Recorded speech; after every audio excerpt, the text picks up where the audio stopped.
Every year, hundreds of thousands of people are diagnosed with endocrine conditions in the UK.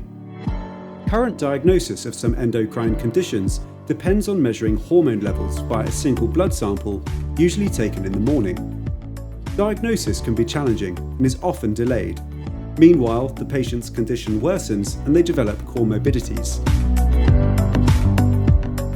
Recent biosampling techniques have shown that stress hormones actually fluctuate rhythmically during the day, and that this rhythm is disrupted during disease. All hormones in our bodies have rhythms. They change from the night to day and up and down when we're stressed. There are rhythms that happen across the whole day, and they're called circadian rhythms, and then there are faster rhythms that might happen multiple times a day, and they're called ultradian.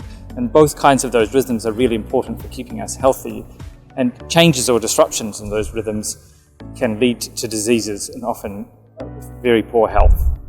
This suggests that single-time point diagnosis is flawed, and instead we should pay attention to how hormones fluctuate during the entire day. Some endocrine diseases are associated with abnormal hormone rhythms. Making sense of fluctuating hormone levels could be very challenging, even for an experienced clinician. One of the problems that I face as a clinician is being able to diagnose endocrine conditions and understanding what is normal versus what is abnormal. The whole beauty of this project is that it has allowed us to define patterns which can tell us when a person has a normal hormonal profile versus when they have an abnormal hormonal picture. To achieve this, we combine sophisticated mathematical and computational techniques that ultimately allow us to develop novel methods of diagnosis.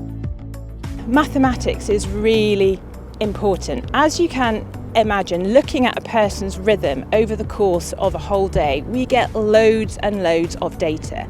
And if we were to sit down as an individual person to go through it all, we would never get to the bottom of it.